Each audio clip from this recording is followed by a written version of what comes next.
안녕하세요. 6년째 딸아이와 엄마표 영어를 함께 해나가고 있는 루아맘입니다. 지난 영상에서는 영어 유치원과 일반 유치원 비교 분석 7가지 중 4가지 영어 교육 원비, 학급당 인원수, 원어민 교사와 유아교육 전공 전교사에 대해 비교 분석해보았습니다. 이번 영상에서는 7가지 중 나머지 3가지에 대해 비교 분석해보도록 하겠습니다. 5째, 문화적 차이.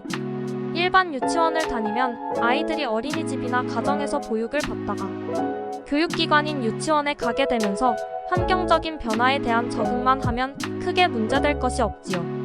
왜냐하면 아이들에게 친숙한 한국인 선생님과 친구들, 한국어로 수업을 하며 이질감을 느끼지 않아도 되는 한국의 정서와 문화 속에서 자연스럽게 생활하기 때문이지요. 또한 학부모님들도 유치원과 소통에 언어적, 문화적 장애 없이 편하게 소통이 가능합니다. 하지만 영어 유치원은 대개 미국식, 영국식, 캐나다식 커리큘럼 등 외국 교육기관의 커리큘럼을 기반으로 운영이 됐고, 아무래도 원어민 담임 선생님은 우리와 다른 나라에서 다른 문화 속에 살아온 사람이기 때문에 한국 특유의 학부모님들의 요구를 이해 못하는 경우도 많습니다. 직접 소통이 어려운 경우가 많아 항상 보조교사를 통해 아이에 대한 상담을 진행하는 것도 아쉬운 점입니다. 부모님도 소통이 원활하지 않은데 당연히 아이들이 영어 습득이 전혀 안 된 상태에서 영유에 입학을 하면 얼마나 적응이 어려울까요? 알아듣지 못하는 말, 그리고 낯선 원어민 선생님에 적응하는 기간이 꽤 오래 걸립니다. 그동안 아이의 정서적 불안감을 꼭 살펴봐야 하지요. 물론 이중언어 환경에서 자라온 아이들, 어릴 때부터 영어 노출이 되어 영어를 사용하는 환경에 거부감이 없는 아이들은 그나마 적응이 조금 수월할 수도 있겠지요. 6째, 영어 외 한글 인성 교육 활동. 영어 유치원에서는 100% 영어 몰입 교육으로 영어가 주목적이 되어 영어로 교육 활동이 이루어지고 언어는 영어만 배웁니다. 대부분 노 코리언이지요. 앞으로 자녀의 학교 진학을 국제학교 또는 해외 학교 입학으로 생각한다면 영어 유치원이 적합할 수도 있겠습니다. 그러나 대부분의 아이들이 영어 유치원을 졸업하고 적응해야 하는 곳은 일반 국공립 초등학교입니다. 초등학교 1학년 교육과정에서 한글을 처음 배우긴 합니다. 하지만 한글을 전혀 읽지도 쓰지도 못한다면 학교 생활 적응이 어려워요. 아이러니하게도 1학년 1학기 국어 교과서에서 한글을 처음 배우지만 한글을 읽을 줄 모르면 교과서에 나와 있는 한글을 배울 수가 없답니다. 5세에서 7세 때 한글 노출이 적절하게 이루어지지 않는다면 여러모로 자녀의 학교 생활이 어려울 수가 있습니다. 인성 교육도 신경 써야 합니다. 인성 교육이라는 것은 굉장히 넓은 의미의 교육입니다. 성품, 예절, 사회성, 규칙과 규범의 습득 등 우리가 대한민국이라는 사회 구성원으로 살아가기 위해 갖춰야 할 인간으로서의 기본 도리를 배우는 것이지요. 하지만 영어 유치원에서는 이와 같은 질 높은 인성 교육을 기대하기란 쉽지 않습니다. 되려 지나친 학습식 영어 유치원에서는 영유아기 때부터 지나친 경쟁과 비교, 학업 성적으로 줄 세우기, 부적응 학생에 대한 부정적인 피드백으로 아이들에게 깊은 상처를 남기기도 합니다. 그렇기 때문에 영어 유치원을 보내더라도 한글과 인성 교육의 공백을 어떻게 채울지를 끊임없이 고민해야 합니다. 7째, 물리적 환경 및 교육시설. 일반 유치원은 국공립 유치원과 사립 유치원으로 나눌 수 있습니다.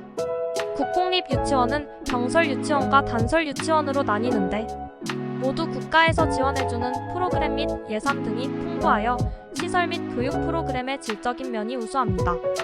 급식 또한 영양교사가 배치되어 직접 조리하여 제공하고요.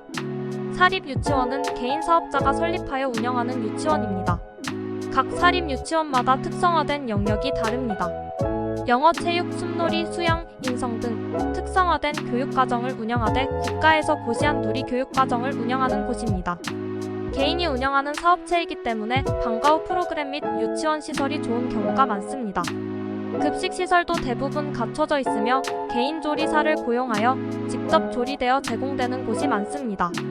영어 유치원은 어학원이기 때문에 대부분 삼각 건물에 위치해 있습니다. 오전에 유치부 수업이 끝나면 초등부 수업이 그대로 같은 반에서 이뤄집니다.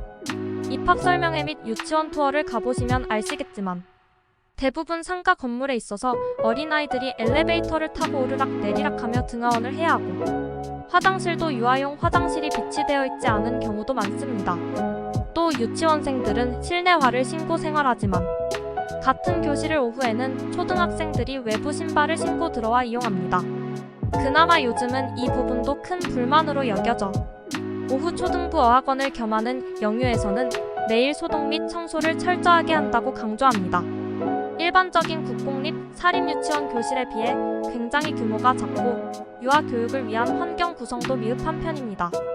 상가 건물에 있는 경우 당연히 바깥놀이 시설이나 체육관 등 아이들의 신체 발달을 고려한 공간도 부족하지요. 가장 아쉬운 점 중에 하나인 급식 제공 부분입니다. 영어 유치원에서 조리시설을 갖춰 직접 조리하여 제공하는 곳은 정말 드뭅니다. 대부분 케이터링 서비스라고 하는 외부 도시락 업체를 이용하여 제공합니다. 이외에도 일반 유치원과 영어 유치원을 비교해볼 기준은 많을 것입니다. 자녀를 기관에 보내게 된다면 아마 제가 정리한 것보다도 더 자세히 사시는 지역에 맞게 꼼꼼히 직접 살펴보실 거예요. 그렇게 해야 자녀를 보내는데 조금이라도 마음이 놓일 테니까요. 저 역시 영어 유치원을 선택하여 보냈었지만 아무리 비교해보아도 영어 유치원의 영어 몰입 교육 환경 한 가지만 제외하고는 모든 영역에서 일반 유치원보다 나은 영유아 교육기관은 없는 것 같습니다. 수많은 영유아 교육 전문가들이 모여 만들어낸 우리나라 아동들에게 알맞는 누리과정이라는 훌륭한 국가교육과정으로 운영되고 더불어 국가가 보장하는 교육인재라 볼 수 있는 교사들이 가르치는 곳이 바로 일반 유치원이라 생각합니다. 그럼에도 불구하고 일반 유치원을 보내지 않고 영어 유치원을 보내려는 이유도 분명합니다. 영어 유치원이라는 기관 역시 영유아기의 영어를 보다 쉽게 습득할 수 있는 특별한 기관이라는 점에서 매력적입니다. 언어 습득은 어릴 때 이뤄지는 절대적 시기가 중요하기 때문에 많은 분들이 일반 유치원에 비해 아쉬운 점이 많아도 영어 유치원을 택하는 이유가 아닐까 생각해 봅니다. 영유아기의 기관 생활은 아이들의 몸과 마음이 성장하는 데 상당히 많은 영향을 미칩니다. 그러기에 부모님들이 더 세심하게 고려하고 치열하게 고민하여 기관을 선택합니다. 어떤 기관이든 장단점이 있으며 100% 만족하며 보낼 수 있는 곳은 없습니다. 가장 중요한 것은 내 아이가 즐겁고 안전하게 그리고 행복하게 생활하는 것이지요. 영어 유치원과 일반 유치원 사이에서 고민하시는 부모님들께 제 영상이 조금이나마 도움이 되길 바라는 마음에 제가 경험하고 알아본 바를 공유해보게 되었습니다. 아무쪼록 모든 가정의 아이들이 행복한 영유아기 기관 생활을 할 수 있도록 부모님들께서 현명한 선택하시길 바라며 글을 마칩니다. 감사합니다.